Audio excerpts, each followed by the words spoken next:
नमस्कार दोस्तों, मैं ज्योति आहूजा एक बार फिर से आप सभी का हमारे इस ऐतिहासिक वेब सीरीज़ में हार्दिक स्वागत करती हूं, हार्दिक अभिनंदन करती हूं। और आज हमारे इस एपिसोड में हम फिर से बात करेंगे एक और नई शख्सियत के बारे में। आप सभी को बताना चाहती हूं कि मेरे साथ हैं डॉक्टर भारद्वाज। नमस्कार सर। नमस्कार सर, पिछले दिनों एक फ़िल्म आई थी पद्मावत, और जब ये फिल्म आई उस वक्त इतना विवाद हुआ था इस फिल्म को लेकर, और बहुत सारे फिल्म थिएटर्स में ये फिल्म चलने भी नहीं दी गई थी, और उसकी मेन कैरेक्टर थी रानी पद्मावती। और आज हम इस एपिसोड में इसी विषय पर बात करने वाले हैं। मैं अपने सभी दर्शकों को बताना चाहती हूँ कि रानी पद्मावती के बारे में आज हम इस एपिसोड में जानेंगे डॉक्टर भारद्वाज से।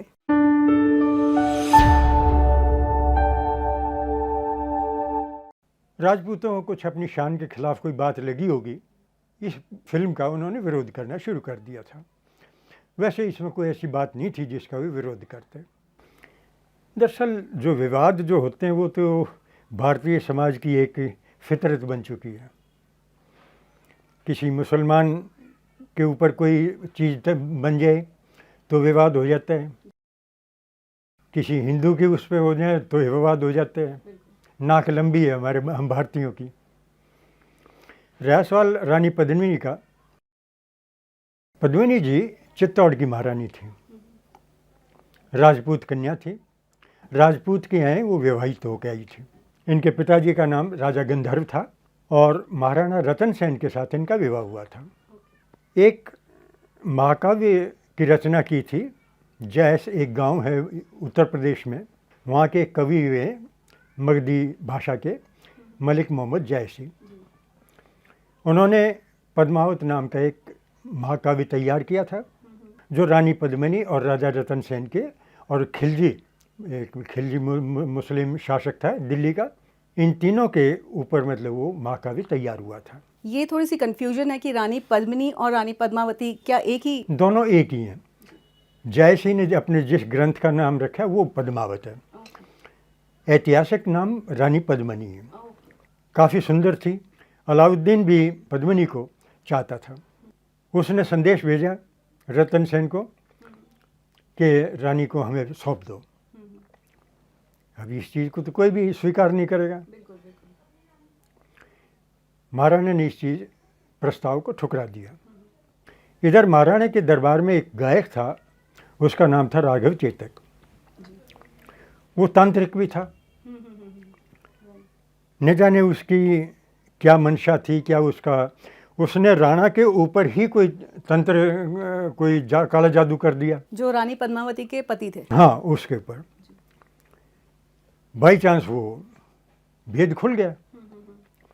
तो महाराणा ने उसको, जो उन दिनों सज़ा होती थी, काला मुंह करके गधे के ऊपर बैठा के शहर में घुमाया और उसको अपने राज्य से बाहर कर दिया। अब राघव चेतक जो था उसका अपमान स्वाभाविक, उधर अपमान उसका मतलब अलाउद्दीन का खिलजी का वो था। और आपने सुना होगा दुश्मन दुश्मन भाई भाई।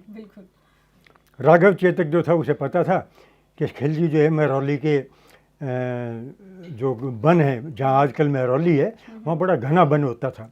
बल्कि और तो धौला कुआं जो है इसके आसपास मैंने बड़े घने वन देखे हैं मैंने अपने जीवन में।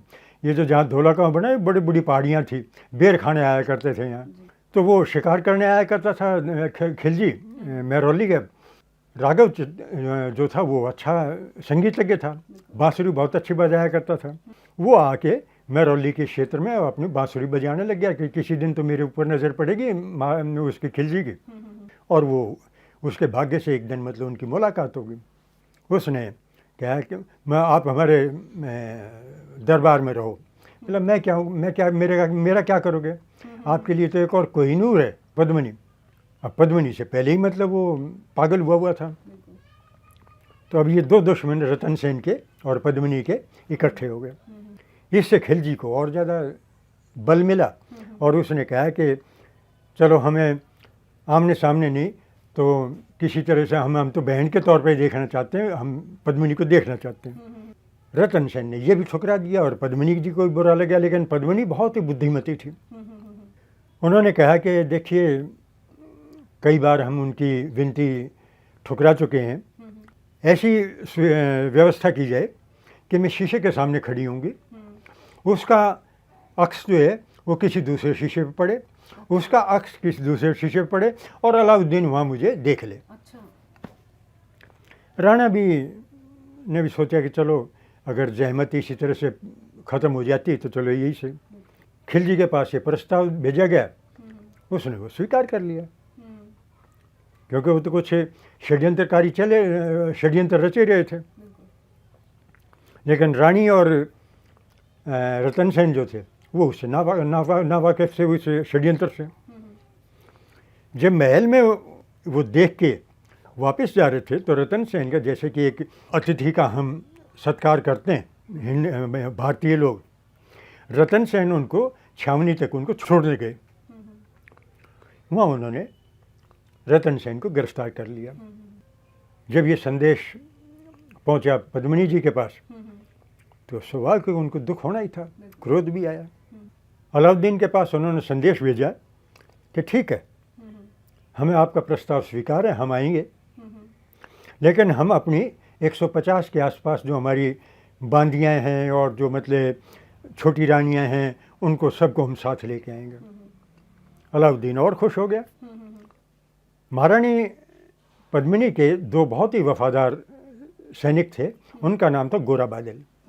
गोरा बादल को उन्होंने विश्वास में लिया कि भाई महाराणा को छोड़ाना है और इसके अलावा मुझे और कोई रास्ता नज़र नहीं आता। गोरा बादल कहने ठीक है महारानी साहिबा, आप निश्चिंत रहिए, हम अपनी मातृभूमि के लिए, अपने महाराणा के लिए हमारी जान न्यौछावर है।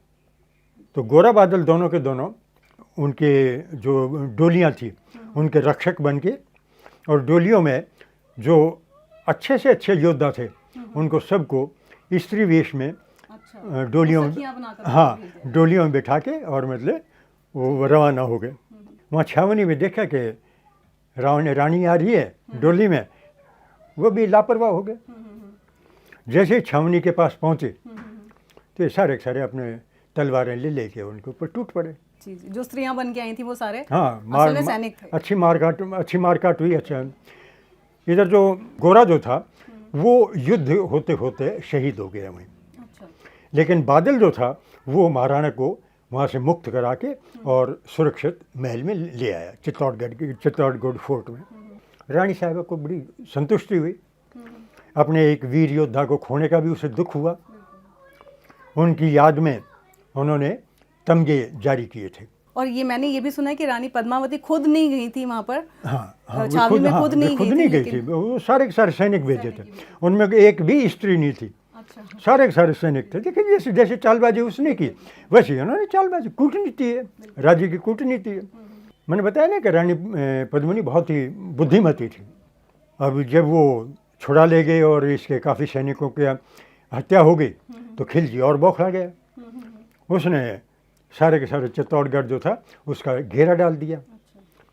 अब उन दिनों समस्या का ख़ासतौर से किलों की ये होती थी कि पानी और रसद वगैरह बहुत ही सीमित मात्रा में होती थी। हालांकि वो इतना रखते थे कि महीने 2 महीने निकल जाएं, लेकिन फिर भी एक पूरा का पूरा नगर होता था किले में, कितने सिपाही होते थे, कितने कर्मचारी होते, तो वो रसद जो है बहुत जल्दी ख़त्म होनी शुरू हो गई। हाँ, जब घेरा डाला उसने अलाउद्दीन ने, अब हमले से तो कामयाब हो नहीं रहा था, क्योंकि चित्तौड़गढ़ का जो किला जो है काफ़ी दुर्भेद है। अब उसने घेरा डाल दिया और घेरा डालने रसद ख़त्म होनी शुरू हो गई। यहाँ रतन सेन ये गलती कर गए, उन्होंने रानी से सलाह नहीं की। जोश में आके उन्होंने कह दिया किले के दरवाजे खोल दो और टूट पड़ो मुसलमानों के ऊपर। खैर सिपाहियों सेनापति को तो आदेश मानना ही मानना था। रानी ने मतलब बीच में दखल देना ठीक नहीं, क्योंकि महाराज ने आदेश दे दिया था। उसी वक्त पद्मिनी ने ये तय कर लिया था कि हमें मुसलमानों के हाथों में नहीं आना है। तो महाराणा रतन सेन जो थे वे भी युद्ध करते करते वीरगति को प्राप्त हुए। और जैसे ही मतलब उनको मतलब समाचार मिला कि महाराणा ख़त्म हो गए, तो रानी पद्मिनी ने अपनी सभी सखियों के साथ वहाँ अपनी अग्नि जला के और सारी की सारी जितनी महिलाएं थी, सबसे पहले कहते हैं पद्मिनी कूदी उस आग में, और फिर उसके बाद सारी की सारी स्त्रियाँ जो थी, कहते हैं 900 के आसपास स्त्रियाँ जो थी, उन्होंने वहाँ जौहर किया था। अच्छा, जौहर मतलब आग में कूद गई? हाँ, मतलब जौहर का मतलब अपने आप को स्वयं आग में इच्छापूर्वक, जबरदस्ती नहीं, इच्छापूर्वक ख़त्म कर लेना अपनी मर्यादा की रक्षा के लिए। जब उनको दिखाई देता कि हमारी इज्जत खतरे में है, तो वह आग में कूद जाते थे। तो ये थी कहानी पद्मिनी जी की। आपका कोई और प्रश्न हो या कोई बहुत ही मतलब खूबसूरत कहानी खूबसूरत अंदाज के साथ आपने बताई है, क्योंकि बहुत सारी कन्फ्यूजन इस फिल्म को भी लेकर थी, पद्मावत फिल्म जो आई थी। और स्टोरी मुझे लगता है कि अब सभी दर्शकों को पूरी तरह से समझ आ गई है रानी पद्मावती की क्या कहानी थी।